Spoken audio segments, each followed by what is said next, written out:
Hello everybody, Calamity here, and today we're going to talk about the weapon banner, the one that is running right alongside everyone's favorite mercenary, DEHYA. And this weapon banner is going to feature her signature weapon as well as Sinnoh's, and we're going to go over both of them, as well as quickly go over the 4 stars since there are a few weapons we haven't seen in quite some time.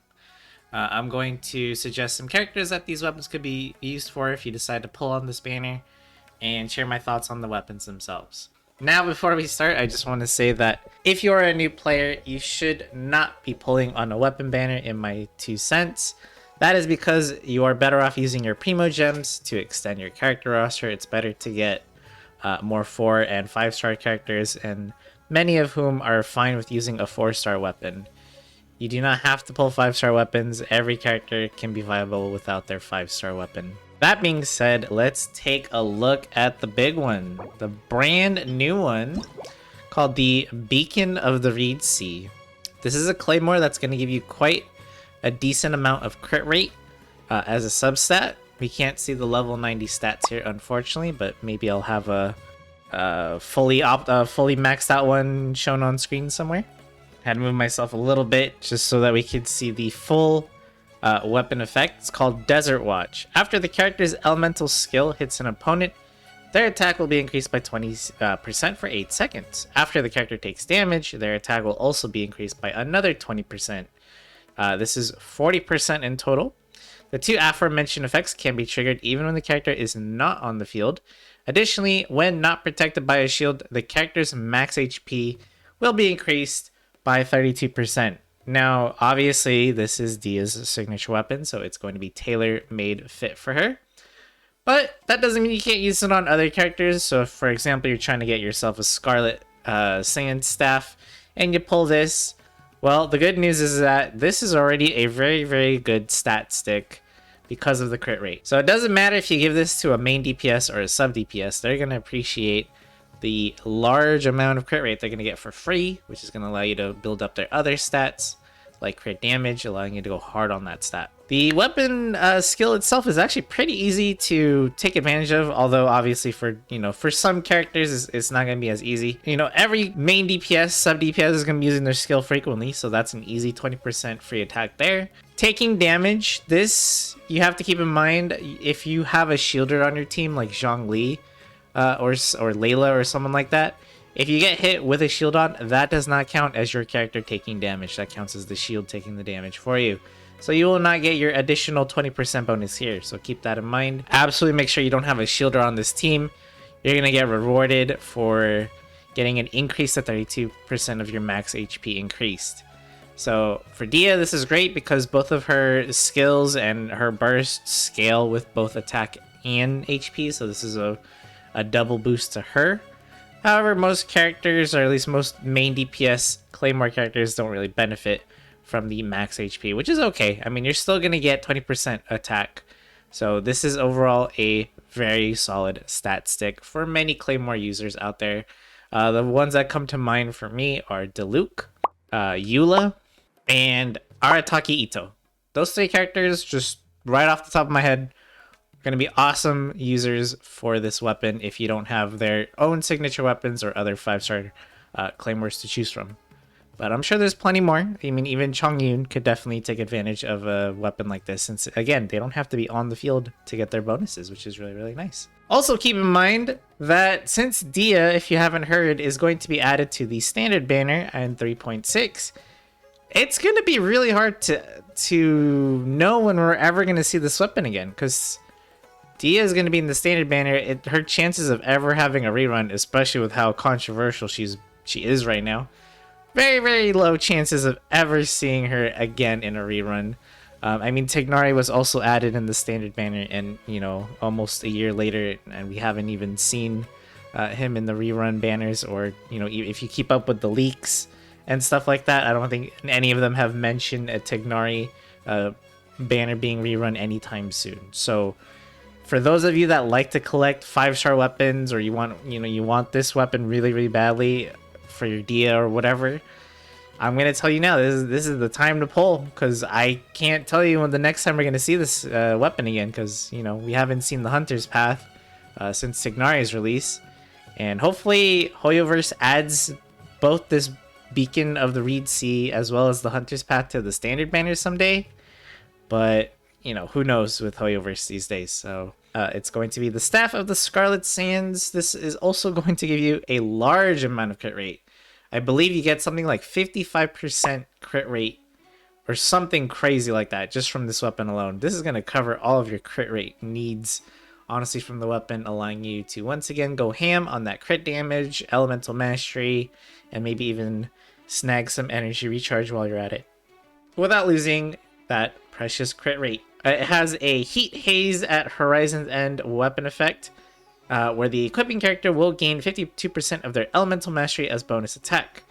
When an elemental skill hits opponents, the Dream of the Scarlet Sands effect will be gained for 10 seconds, where they will gain 28% of their elemental mastery as bonus attack for 3 stacks. So you're just basically getting lots and lots of attack based off your elemental mastery. Now, first of all, this is going to also, obviously this is going to be great for Sinnoh. Let's get that out of the way, no duh. It's also going to be great for Hu Tao, because Hu Tao doesn't mind having a decent amount of elemental mastery, of course, assuming your crit rate, crit damage is also, you know, built really well. This is also going to be really strong for other characters like Raiden Shogun.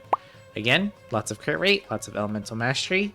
You know, assuming you're building, it doesn't matter what kind of team comp you're doing, right? Because if you're doing the Raiden's International team, lots of elemental reactions going off in there, and if you're doing Hyper Bloom / Aggravate, then you also have a nice damage boost thanks to this weapon effect right here. Another character that could probably take advantage of this weapon is Rosaria, as if you're not familiar with Rosaria's kit, she shares some of her crit rate, at least up to 50%, with her team, and because this pole arm straight up gives you almost 50 or exactly 55% or a little bit more than that, I think, you're going to be giving, it's going to be easy to get to at least really close to the cap of 100% crit rate, especially with you know, you just mix this weapon with a main stack crit rate circlet, and that's already what, 80 something percent, and the rest can be filled up with your substats. Very, very, very easy on Rosaria if you're looking for a premium option for her. And of course, I feel like it's cheating to mention her, but I will mention her anyways. Xianling. Xianling is a great user for this pole arm. Crit rate for her is great. Elemental mastery is great, giving her more attack, so you can feel free to focus more on crit damage as well as get some of that energy recharge that you're definitely going to be missing out on. This weapon's got your damage needs covered, but not your energy sustain. Now let's take a quick gander at the 4 stars. There are 2 weapons here. We have the Alley Flash and the Alley Hunter, which haven't been featured in quite some time, and we're going to quickly go over these weapons as well as the 3 in the middle fairly quickly, just because these are 4-star weapons and we have talked about these quite a bit in the past. So we'll just quickly go over their effect, and I'll recommend a few characters that can take advantage pretty well of these weapons. The first up, we have the Alley Flash, which is going to be a sword with a substat of Elemental Mastery.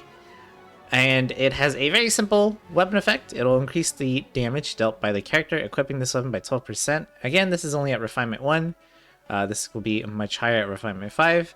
If you take damage, you will disable this weapon's effect for 5 seconds. Now, obviously, you can bypass any downsides by just having a shield, since that will not count as you taking damage. That will be the shield. But you know, even if it didn't work like that, you still want to use this on a sub DPS character that takes minimal time on the field to set up their thing. So like a Xing Cho would be okay, as he just quickly does his skill and then just uses burst if you have it and then swap off, but you would need to build more energy recharge on him. This is actually a really high attack base 4-star weapon. So for those of you that are looking for a pretty good option for your Bennett, remember the weapon will also improve the buff from his burst, and the Alley Flash is really great towards that. The Elemental Mastery, I mean, Bennett's not really the one that's doing the elemental reactions himself if you can help it, but it's a nice bit of damage there.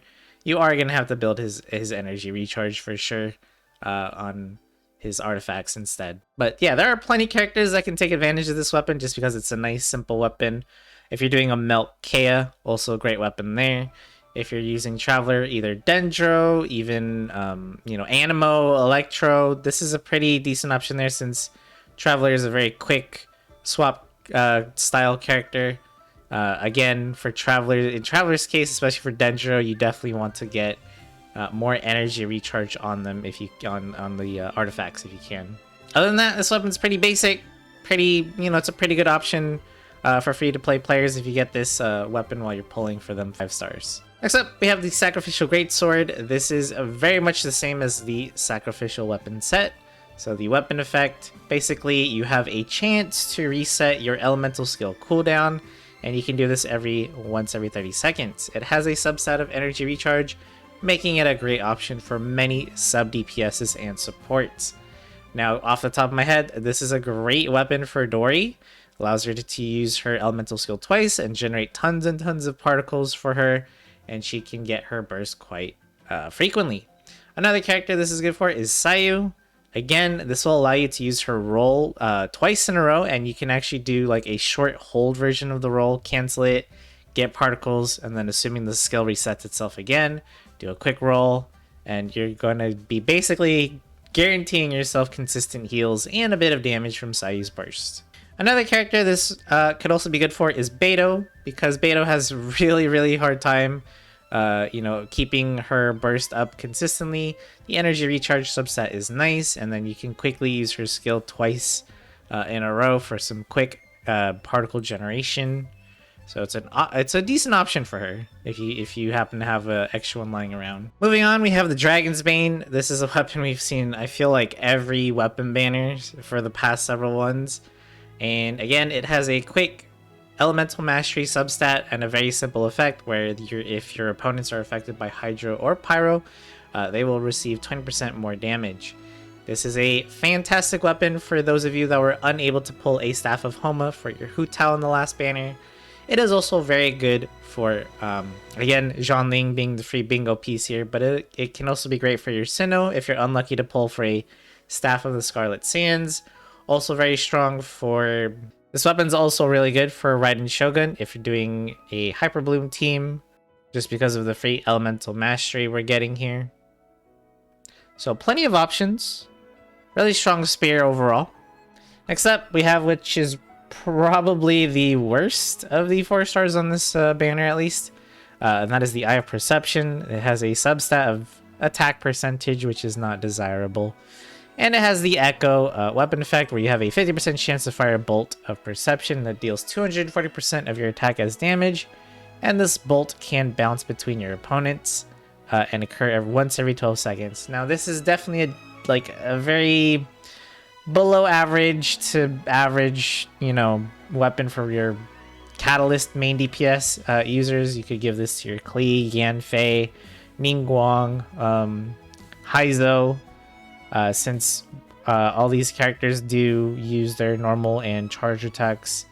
Well, maybe not Haizo so much, but it's a decent stat stick for him if you literally have nothing else to give him. But this is definitely one of those weapons that's a stepping stone until you get a better 4-star or even a 5-star weapon in the future. Lastly, we have the other Ally weapon, which is going to be the Ally Hunter, which has a substat of attack percentage. And you have a Opidan, I'm sorry if I mispronounced that, ambush weapon effect here.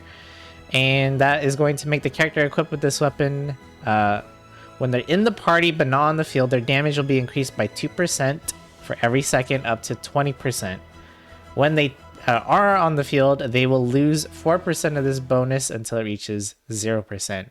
Now, obviously, this is good for many sub DPSs that take minimal time on the field. The first one that comes to mind is going to be Fischl, just because you quickly drop off Oz on the battlefield and then swap off immediately.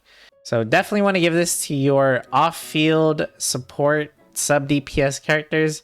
Another character that you might not think of that this could be good for is Ganyu, because if you're using her as an off-field support, which some people do, surprisingly, and not as a main DPS, she will be able to get that maximum bonus quite easily, and you just use her elemental skill and burst to buff your cryo main DPS's damage right off the bat. Another character that could take advantage of this is Venti. Again, another character that just isn't on the field for quite too long. You just use his skill, You use his burst, or vice versa, whichever, and then you quickly swap off. And he's able to maintain, roughly the maximum amount of the buff since he takes very minimal time on the field. And that's pretty much how you want to use this weapon. Definitely not a main DPS weapon. I wouldn't give this to someone like Yoimiya since she'll be unable to use the weapons effect at all, pretty much, since she takes up most of your field time. Now that is going to wrap it up for our banner discussion talks. What do you guys think about the 2 5-star weapons in this banner? Are you going to pull for them?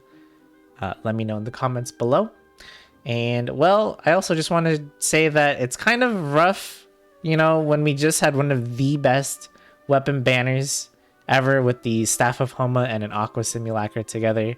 It's going to be very hard to, top that, but this one isn't so bad, really. Like, again, the Beacon of the Reed Sea and the Staff of Scarlet Sands, very strong weapons, and can be used as stat 6 for many main DPS, sub-DPS characters. So these aren't, like, awful weapons. It's just, well, at least aesthetics-wise, they don't look so good, but, they definitely have their uses for a lot of characters, even if the characters can't take full advantage of the weapons effects. If you have any questions about any of the 5-star weapons you see before you or the 4-star ones, please feel free to leave another comment down below and I'll get back to you on that as soon as I can. And with that being said, that is going to wrap it up for me. Thank you guys for watching. Hope to see you in the next video as well. Don't forget to subscribe, and I'll see you next time.